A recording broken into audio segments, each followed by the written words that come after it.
ಬೆಡ್ರೂಮ್ನಲ್ಲಿ ಕನ್ನಡಿಯನ್ನು ಎಲ್ಲಿ ಇಡುವುದು ಅಶುಭ ಎಂದು ಪರಿಗಣಿಸಲಾಗಿದೆ. ಆಪ್ಷನ್ಸ್: ಎ ಮಂಚದ ಎದುರು, ಬಿ ಮಂಚದ ಹಿಂದೆ, ಸಿ ಬಾಗಿಲು ಎದುರು, ಡಿ ಬಲಗಡೆ.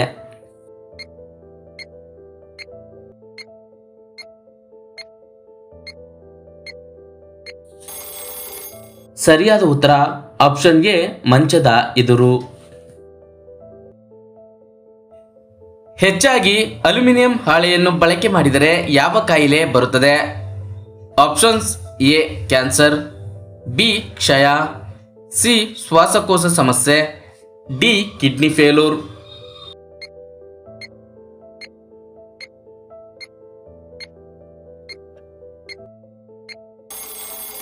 ಸರಿಯಾದ ಉತ್ತರ ಆಪ್ಷನ್ ಎ ಕ್ಯಾನ್ಸರ್. ವೀಕ್ಷಕರೇ, ಅಡುಗೆ ಮನೆಯಲ್ಲಿ ಅಲ್ಯೂಮಿನಿಯಂ ಹಾಳೆ ಬಳಕೆ ಇತ್ತೀಚೆಗೆ ಹೆಚ್ಚಾಗಿದೆ. ಆದರೆ ಇದನ್ನು ಉಪಯೋಗಿಸಿ ಅಡುಗೆ ಮಾಡಿದರೆ ಅಥವಾ ಅದರಲ್ಲಿ ಆಹಾರ ಸಂಗ್ರಹಿಸಿದರೆ ಅದರಲ್ಲಿರುವ ಆಮ್ಲೀಯತೆಯು ನಮ್ಮ ದೇಹದ ಮೇಲೆ ಕೆಟ್ಟ ಪರಿಣಾಮ ಬೀರುತ್ತದೆ. ಅಲ್ಯೂಮಿನಿಯಂ ಹಾಳೆಯನ್ನು ದೀರ್ಘಕಾಲದವರೆಗೆ ಬಳಸಿದರೆ ಕ್ಯಾನ್ಸರ್ ಸಂಭವಿಸುವ ಸಾಧ್ಯತೆ ಹೆಚ್ಚಿರುತ್ತದೆ ಎಂದು ಸಾಕಷ್ಟು ಅಧ್ಯಯನಗಳು ಎಚ್ಚರಿಸಿವೆ. ಮೊಟ್ಟೆಯ ಜೊತೆಗೆ ಯಾವುದನ್ನು ಸೇವಿಸುವುದರಿಂದ ಚರ್ಮದ ಅಲರ್ಜಿ ಮತ್ತು ಇತರೆ ಸಮಸ್ಯೆಗಳು ಬರುತ್ತವೆ? ಆಪ್ಷನ್ಸ್: ಎ ಮಾಂಸ, ಬಿ ಮೀನು, ಸಿ ಹಾಲು, ಡಿ ತುಪ್ಪ.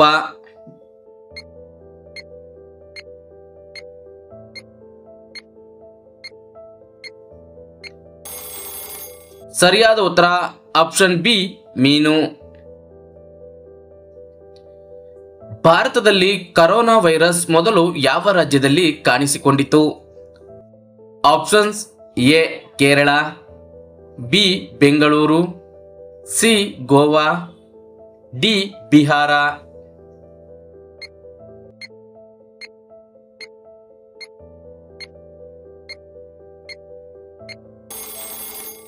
ಸರಿಯಾದ ಉತ್ತರ ಆಪ್ಷನ್ ಎ ಕೇರಳ. ಯಾವ ಆಹಾರದ ಕೊರತೆಯಿಂದ ಮಲಬದ್ಧತೆ ಸಮಸ್ಯೆ ಕಾಡುತ್ತದೆ? Options: A protein, B fibre, C ಖನಿಜ, ಡಿ ಕಬ್ಬಿಣ.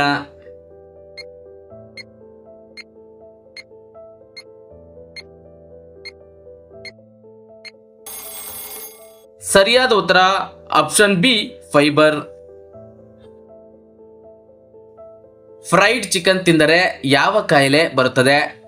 ಆಪ್ಷನ್ಸ್: ಎ ಮಧುಮೇಹ, ಬಿ ಹೃದ್ರೋಗ, ಸಿ ಕ್ಯಾನ್ಸರ್, ಡಿ ಮೇಲಿನ ಎಲ್ಲವೂ.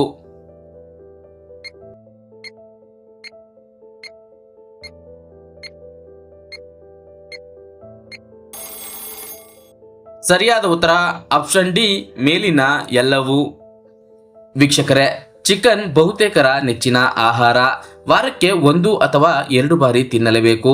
ಕೆಲವರು ಪ್ರತಿದಿನ ಸೇವಿಸುವವರು ಕೂಡ ಇದ್ದಾರೆ. ವಿವಿಧ ರೀತಿಯ ಚಿಕನ್ ಖಾದ್ಯಗಳಲ್ಲಿ ಫ್ರೈಡ್ ಚಿಕನ್ ಎಲ್ಲರ ಬಾಯಲ್ಲಿ ನೀರೂರಿಸುವ ಖಾದ್ಯವಾಗಿದೆ. ಹಾಟ್ ವಿಂಗ್ಸ್ ಮತ್ತು ಗರಿಗರಿಯಾದ ಚಿಕನ್ ಕಾರ್ನಂತಹ ವೈವಿಧ್ಯಮಯ ರುಚಿಕರವಾದ ಆಹಾರ ಲಭ್ಯವಿರುವುದರಿಂದ ವಯಸ್ಸಿನ ಭೇದವಿಲ್ಲದೆ ಎಲ್ಲರೂ ಫ್ರೈಡ್ ಚಿಕನ್ಗೆ ವ್ಯಸನಿಯಾಗಿದ್ದಾರೆ. ಫ್ರೈಡ್ ಚಿಕನ್ ಸೇರಿದಂತೆ ಅತಿಯಾಗಿ ಫಾಸ್ಟ್ ಫುಡ್ ತಿನ್ನುವ ಅಮೆರಿಕದಲ್ಲಿ ನಡೆದಿರುವ ಅಧ್ಯಯನದಲ್ಲಿ ಹಲವು ಆಘಾತಕಾರಿ ಸಂಗತಿಗಳು ಹೊರಬಿದ್ದಿವೆ. ನಿಯಮಿತವಾಗಿ ಫ್ರೈಡ್ ಚಿಕನ್ ತಿನ್ನುವ 1/3 ಭಾಗದಷ್ಟು ಜನರು ಟೈಪ್ 2 ಮಧುಮೇಹ ರೋಗದ ಅಪಾಯವನ್ನು ಹೊಂದಿರುತ್ತಾರೆ. ಅಲ್ಲದೆ ಹೃದ್ರೋಗದ ಅಪಾಯವೂ ಅಧಿಕವಾಗಿರುತ್ತದೆ. ಹೆಚ್ಚು ಫ್ರೈಡ್ ಚಿಕನ್ ತಿನ್ನುವವರಿಗೆ ಕ್ಯಾನ್ಸರ್ ಬರುವ ಅಪಾಯ ಹೆಚ್ಚು ಎಂದು ಸಂಶೋಧಕರು ಕಂಡುಕೊಂಡಿದ್ದಾರೆ. ಯಾವ ತರಕಾರಿಯನ್ನು ತಿನ್ನುವುದರಿಂದ ನಮ್ಮ ರಕ್ತ ಶುದ್ಧಿಯಾಗುತ್ತದೆ? ಆಪ್ಷನ್ಸ್: ಎ ಬೆಂಡೆಕಾಯಿ, ಬಿ ಕುಂಬಳಕಾಯಿ, ಸಿ ಹಾಗಲಕಾಯಿ, ಡಿ ನುಗ್ಗೆಕಾಯಿ.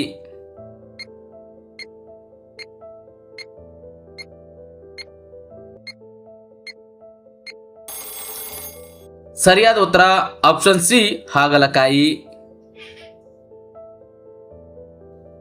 ದಿವಂಗತ ನಟ ಪುನೀತ್ ರಾಜ್ಕುಮಾರ್ ಯಾವ ಜಾತಿಗೆ ಸೇರಿದವರು? ಆಪ್ಷನ್ಸ್: ಎ ಈಡಿಗ, ಬಿ ಬ್ರಾಹ್ಮಣ, ಸಿ ಒಕ್ಕಲಿಗ, ಡಿ ಕುರುಬರು.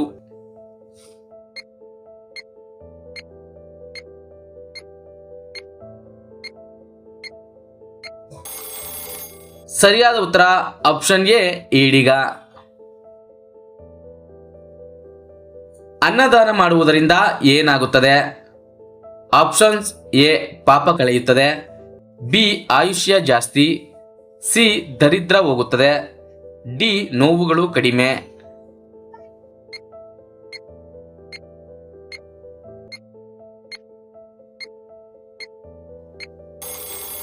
ಸರಿಯಾದ ಉತ್ತರ ಆಪ್ಷನ್ ಎ ಪಾಪ ಕಳೆಯುತ್ತದೆ. ಬೇಸಿಗೆಯಲ್ಲಿ ಅಪ್ಪಿತಪ್ಪಿ ಯಾವ ಆಹಾರವನ್ನು ಸೇವಿಸಲೇಬಾರದು?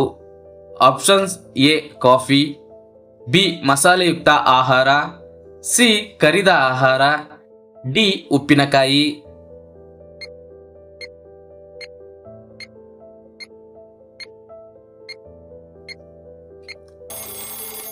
ಸರಿಯಾದ ಉತ್ತರ ಮೇಲಿನ ಎಲ್ಲವೂ. ವೀಕ್ಷಕರೇ, ಬೇಸಿಗೆಗಾಲ ಬಂತೆಂದರೆ ಬಿಸಿಲಿನ ಶಾಖವನ್ನು ಸಹಿಸಿಕೊಳ್ಳಲು ಸಾಧ್ಯವೇ ಇಲ್ಲ. ಸುಡು ಬಿಸಿಲು ಒಂದೆಡೆಯಾದರೆ ಅದರಿಂದ ಉಂಟಾಗುವ ಸೆಕೆ ಇನ್ನೊಂದೆಡೆ. ಇದರಿಂದ ತಪ್ಪಿಸಿಕೊಳ್ಳಲು ಜನರು ತಂಪು ಪಾನೀಯಗಳ ಮೊರೆ ಹೋಗ್ತಾರೆ. ನಾವು ಬೇಸಿಗೆ ಸಮಯದಲ್ಲಿ ಯಾವ ಆಹಾರಗಳಿಂದ ಆದಷ್ಟು ದೂರ ಇರಬೇಕು ಎಂಬುದನ್ನು ತಿಳಿದುಕೊಳ್ಳೋಣ. ಬೇಸಿಗೆಯಲ್ಲಿ ಬಿಸಿ ಕಾಫಿ ಸೇವನೆ ಮಾಡಿದರೆ ನೀರಿನಾಂಶವು ಕಡಿಮೆಯಾಗುತ್ತದೆ. ಹೀಗಾಗಿ ಕಾಫಿ ಸೇವನೆ ಮಿತವಾಗಿರಲಿ. ಇನ್ನು ಮಸಾಲೆಯುಕ್ತ ಆಹಾರಗಳನ್ನು ಕಡಿಮೆ ಮಾಡುವುದು ಒಳ್ಳೆಯದು, ಏಕೆಂದರೆ ಇವು ದೇಹದ ಶಾಖವನ್ನು ಹೆಚ್ಚಿಸುವ ಮೂಲಕ ದೇಹವನ್ನು ಬಿಸಿಯಾಗಿಸುತ್ತದೆ. ಇದರಿಂದ ವಿಪರೀತ ಬೆವರುವುದು ಹಾಗೂ ಡಿಹೈಡ್ರೇಷನ್ ಆಗುತ್ತದೆ. ಹಾಗೆಯೇ ಕರಿದ ಆಹಾರವು ನಾಲಿಗೆಗೆ ರುಚಿ ನೀಡುತ್ತದೆ. ಆದರೆ ಬೇಸಿಗೆಗಾಲದಲ್ಲಿ ಈ ಆಹಾರವು ದೇಹಕ್ಕೆ ಒಳ್ಳೆಯದಲ್ಲ. ಬೇಸಿಗೆಯಲ್ಲಿ ಉಪ್ಪಿನಕಾಯಿಯನ್ನು ಅತಿಯಾಗಿ ಸೇವಿಸಬಾರದು, ಏಕೆಂದರೆ ಅಜೀರ್ಣ ಸಮಸ್ಯೆ ಕಾಡುತ್ತದೆ. ಹೀಗಾಗಿ ಬೇಸಿಗೆಯಲ್ಲಿ ಉಪ್ಪಿನಕಾಯಿ ಸೇವನೆ ಕೊಂಚ ಕಡಿಮೆ ಮಾಡುವುದು ಒಳ್ಳೆಯದು. ವ್ಯಾಯಾಮ ಮಾಡುವ ಮುನ್ನ ಯಾವ ಹಣ್ಣನ್ನು ತಿಂದರೆ ಶಕ್ತಿ ದೊರೆಯುತ್ತದೆ? ಆಪ್ಷನ್ಸ್ ಎ ದಾಳಿಂಬೆ ಹಣ್ಣು, ಬಿ ಮೂಸಂಬಿ, ಸಿ ಸೇಬು, ಡಿ ಕಿತ್ತಳೆ ಹಣ್ಣು.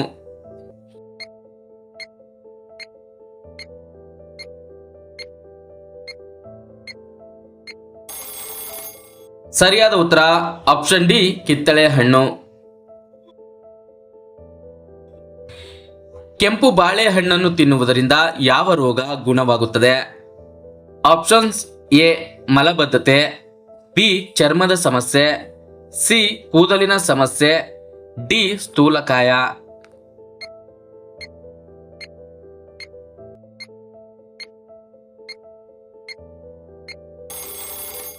ಸರಿಯಾದ ಉತ್ತರ ಮೇಲಿನ ಎಲ್ಲವೂ.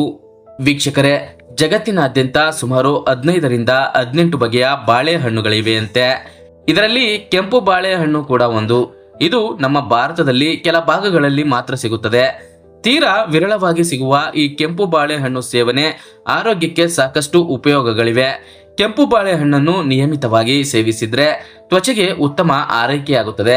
ಅಲ್ಲದೆ ಈ ಹಣ್ಣನ್ನು ಕಿವುಚಿ ಜೇನುತುಪ್ಪದೊಂದಿಗೆ ಬೆರೆಸಿ ಮುಖಕ್ಕೆ ಪ್ಯಾಕ್ ಹಾಕಿಕೊಂಡು ಸ್ವಲ್ಪ ಸಮಯದ ನಂತರ ತಣ್ಣೀರಿನಿಂದ ಮುಖ ತೊಳೆದರೆ ಮುಖದ ಕಾಂತಿ ಹೆಚ್ಚಾಗುತ್ತದೆ. ಕೂದಲಿನ ಆರೈಕೆಗೂ ಕೆಂಪು ಬಾಳೆಹಣ್ಣು ಮನೆಮದ್ದಾಗಿದೆ. ಇದನ್ನು ಕಿವುಚಿ ತೆಂಗಿನ ಎಣ್ಣೆಯೊಂದಿಗೆ ಬೆರೆಸಿ ಕೂದಲಿಗೆ ಹಚ್ಚಿದರೆ ಕೂದಲು ರೇಷ್ಮೆಯಂತೆ ಹೊಳೆಯುತ್ತದೆ. ಹೀಗೆ ದೇಹದ ಆರೋಗ್ಯ ಹಾಗೂ ಚರ್ಮದ ಆರೋಗ್ಯಕ್ಕೆ ಹೆಚ್ಚು ಪ್ರಯೋಜನಕಾರಿಯಾದ ಕೆಂಪು ಬಾಳೆಹಣ್ಣಿನಲ್ಲಿ ಅನೇಕ ವಿಟಮಿನ್, ಖನಿಜಾಂಶ ಹಾಗೂ ಫೈಬರ್ ಅಂಶಗಳಿದ್ದು ಇದರ ಸೇವನೆಯಿಂದ ಜೀರ್ಣಕ್ರಿಯೆ ಉತ್ತಮವಾಗಿ ಮಲಬದ್ಧತೆಯನ್ನು ತಡೆಗಟ್ಟುತ್ತದೆ. ಕೆಂಪು ಬಾಳೆಹಣ್ಣಿನಲ್ಲಿ ನಾರಿನಾಂಶ ಸಮೃದ್ಧವಾಗಿರುತ್ತದೆ. ಇದು ಹಸಿವನ್ನು ತಡೆಯುವುದಲ್ಲದೆ ಊಟ ಕಡಿಮೆ ಮಾಡುವಂತೆ ಮಾಡುತ್ತದೆ. ಹೊಟ್ಟೆಯ ಆರೋಗ್ಯ ಕಾಪಾಡುತ್ತದೆ. ಒಟ್ಟಾರೆ ದೇಹದ ತೂಕ ಇಳಿಸಿಕೊಳ್ಳಲು ಡಯಟ್ ಮಾಡುವವರು ಈ ಹಣ್ಣನ್ನು ಸೇವಿಸಬಹುದು. ಈ ವಿಡಿಯೋ ನಿಮಗೆ ಇಷ್ಟವಾಗಿದ್ರೆ ಒಂದು ಲೈಕ್ ಮಾಡಿ ಹಾಗೂ ನಿಮ್ಮ ಅನಿಸಿಕೆಯನ್ನು ಕಮೆಂಟ್ ಬಾಕ್ಸ್ ನಲ್ಲಿ ತಿಳಿಸಿ ಹಾಗೂ ನಮ್ಮ ಚಾನೆಲ್ಗೆ ಸಬ್ಸ್ಕ್ರೈಬ್ ಆಗಿ.